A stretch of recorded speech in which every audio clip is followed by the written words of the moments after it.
இந்த மனம்தான் அப்பா இறைவனாக இருக்கிறான். எப்படின்னு கேட்டா, முனை மனதில் பொருட்களை நோக்கி நினைக்கிற போது அந்த வடிவம் அந்த உருவமாக நாம் எடுக்கிறோம். அவ்வளவும் பதிந்து தானே வெளியே வருது. எங்க பதியுறது? அப்படி சொன்னா இந்த டாக்டர்ஸ் எல்லாம் நாங்க எல்லாம் அறுத்து பார்த்துட்டுங்க, எங்குமே பதியறதுக்கு இடம் கிடையாது. நான் துண்டு துண்டா அறுத்து பார்த்துட்டேன், அந்த பதியறதுக்கு ஒண்ணுமே இல்லை, எங்கேயும் இல்லை. இந்த பதிவுன்னு சொல்றதெல்லாம் தப்பு ஒன்று சொல்றேன். அது பதியாத. இப்ப நீங்க காலையில ஏதோ சொன்ன, நீங்க பேசிருந்தீங்க, கேட்டிருந்தீங்க, இப்ப நினைச்சு பாக்குறீங்க, அது உடனே வரும். அப்போ அது பதியாத வருமோ? வைக்காத எடுக்க முடியாது இல்லையா? அப்போ எப்படி பதிஞ்சது, எங்க பதிஞ்சு? உங்களுக்குள்ளதான பதிஞ்சிருக்குது.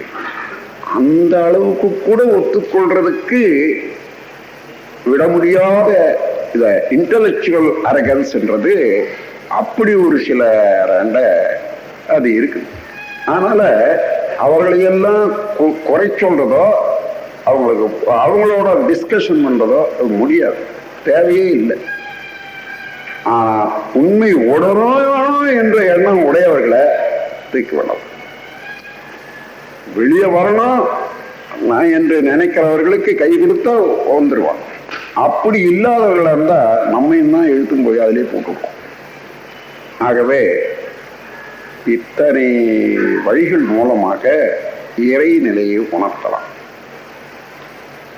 நாம் எப்பொழுது தோன்றினோம், எப்பொழுது வாழ்ந்து வரோம், ஏதோ ஒரு குறிப்பிட்ட 100 வருஷமாக கூட இருக்கட்டும், அதுக்கு முன்னே நாம் எப்படி இருந்தோம், அப்படியே கருமூலமாக தேடி போனா கடைசியில மனிதனாண்ட தாண்டி, அப்புறம் உயிர்களாண்ட எல்லாம் தாண்டி, ஓரறிவுள்ள தாவரத்தை தாண்டி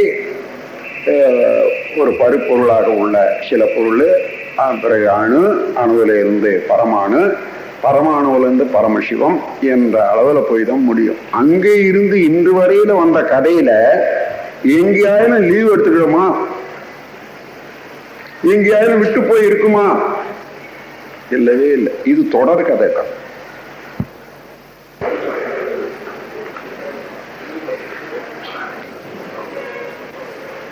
இது எப்படி வளைஞ்சுது என்றத முதல்ல சொல்லிடுறேன். மலரே மலரே என்ற ஒரு கவி படிக்க போறார். சின்ன குழந்தைகளுக்காகவே பாடின மாதிரியா இருக்கும். நான் லாஸ் ஏஞ்சலஸ்ல ஒரு இடத்துல எனக்கு இடம் கொடுத்து தங்க செய்திருக்காங்க.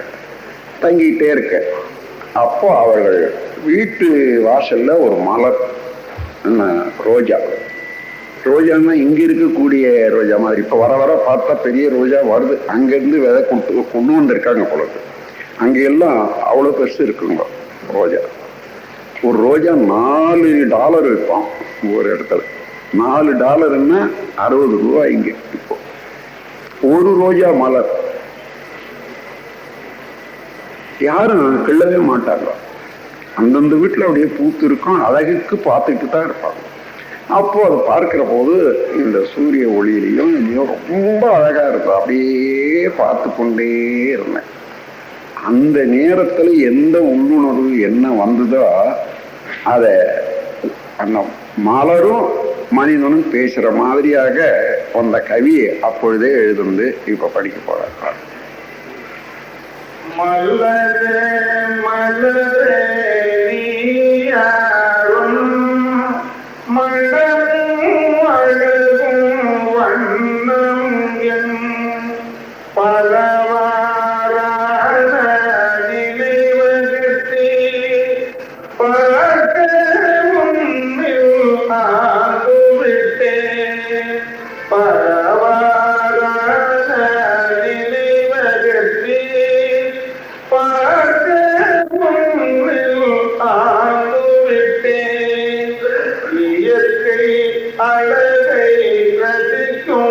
மலர் சொல்லுகிறது இயற்கை அழகை ரசிக்கும் மிக மிக உயர்ந்தது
இங்க கவனிங்க, பரமாணுக்கள் பல கோடி பண்பாக கூடி ஒரு கூத்து, ஒரு நாடகம். பல கோடி பண்பாக கூடி ஒரு கூத்து கரும்போடாடும் நாடகத்தோ கட்டம் என்ற தோற்றமா இறைவன் என்ற ஆதிபரம் எடுத்த பல பல கோடி இறைவன் என்ற ஆதிபரம் எடுத்த பல பல கோடி நிறைந்த பெரிய மண்டலமே நெடிய நிறைந்த பேரண்டம் நிறைந்த பெரிய மண்டலமே நெடிய நிறைந்த பேரண்டம் பெரிய மண்டலமாம் பிரபஞ்சமெனும் மேடையிலே பெரிய இயக்க மண்டலமாம் பிரபஞ்சமெனும் மேடையிலே அரிய உருவ அழகோடு ஆடுகிறேன் அவன் கரையாய் அரிய உருவ அழகோடு ஆடுகிறேன் அவன் கரையாய் ஆடுகின்றேன் நான் அவன் கதையாய் ஆடுகின்றேன் அவன் கரையாய் அரிய உருவ அழகோடு ஆடுகின்றேன் அவன் கரையாய் ஆடியின் அசைவே பரமாணு அவை ஓர் அடவில் கூட ஆதியின் அசைவே பரமாணு அவை ஓர் அடவில் கூட வேதம் கூறும் அயுமூலம் மின்மூலம் வரை வேறில்லை வேதம் கூறும் அயுமூலம் மின்மூலம் வரை வேறில்லை ஒவ்வொரு பொருளும் பரமுதலாய் அவ்வொரு வரையில் வந்த கரை ஒவ்வொரு பொருளும் பரமுதலாய் எந்த பொருள் எடுத்தாலும் பரமுதலாக அந்த உரு வரையில வந்த கதை தான் பரிணாம கதை.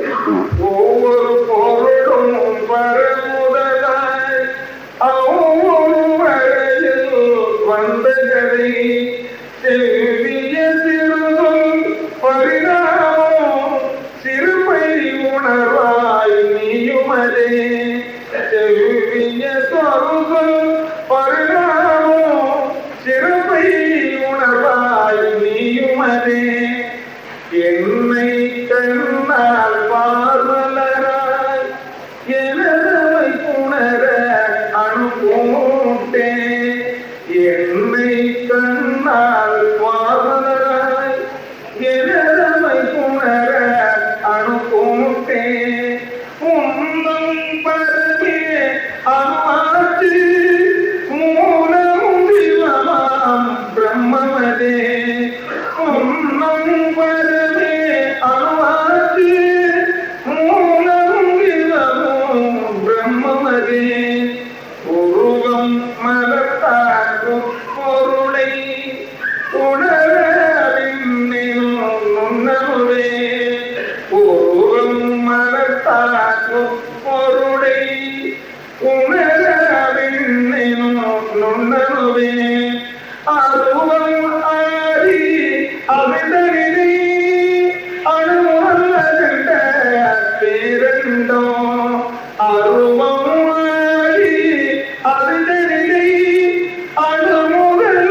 பின்னை இந்த பேரில் பிறந்திருப்பேன் விழிப்புடனே ஆறறிவான வாழ்வனிகள் அதற்கு ஏற்ப பொருத்தனுடன் ஆறறிவான வாழ்வனிகள் அதற்கு ஏற்ப பொருத்தனுடன் பேரு உண்மை பொருளுணர்ந்த பிறவி பயனை பெற்றுவிட்டேன் பேரு உண்மை பொருளுணர்ந்த பிறவி பயனை பெற்றுவிட்டேன் பிறவி பயனை பெற்றுவிட்டேன்.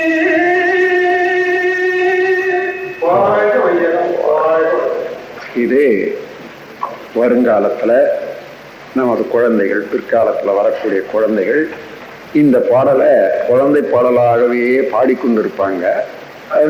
வேடிக்கையா விளையாடி கொண்டே பாடிட்டு இருப்பாங்க.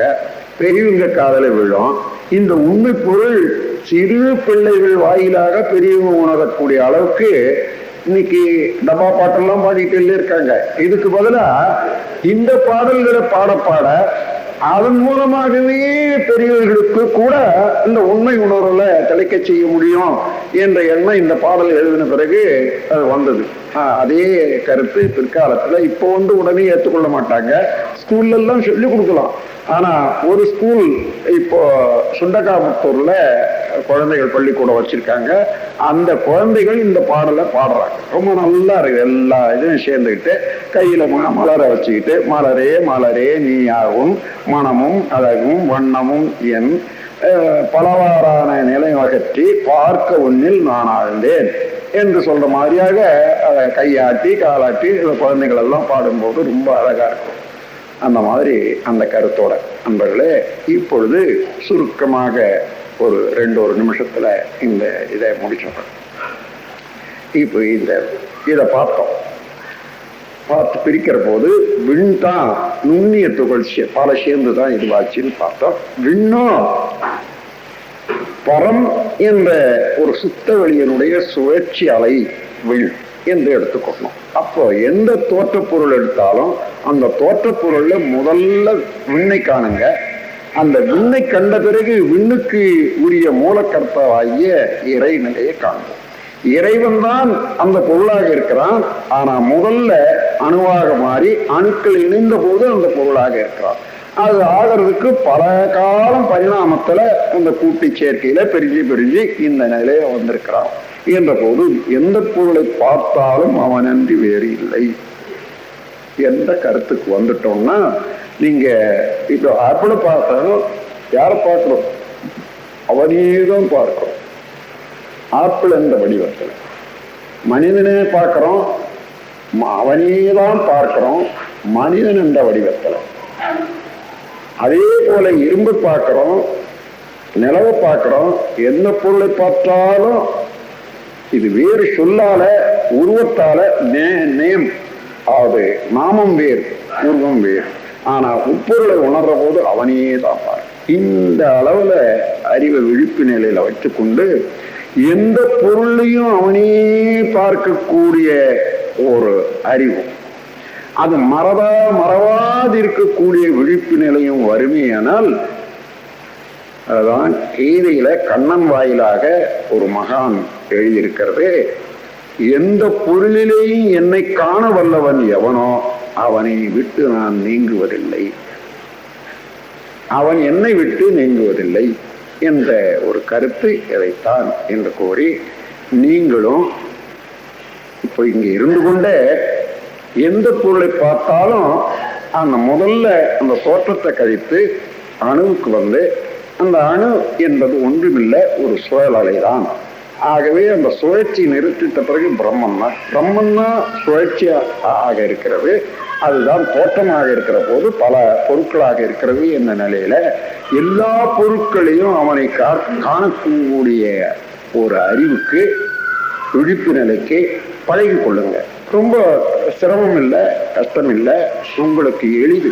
இது பழகி கொண்ட பிறகு அதே அறிவின் நிலைச்சி நிற்கும். திரும்ப திரும்ப நினைச்சு பாருங்க. சந்தேகம் இருந்தா கூட விளக்கம் கேட்கலாம், அதை பத்தி ஒண்ணும் இல்லை. ஆனால் விளங்க இந்த இடத்துல போன பிறகு விளக்கம் கேட்க வேண்டியதில்லை, அங்கேயே விளங்கிடும். ஏன்னா அந்த இடத்துலயே போனாலே அதுவே விளக்கக்கூடிய இடம் ஆகையினால அப்படியே இருந்து இருந்து பழகி கொள்ளுங்கள் என்று கூறி இந்த வேலையினுடைய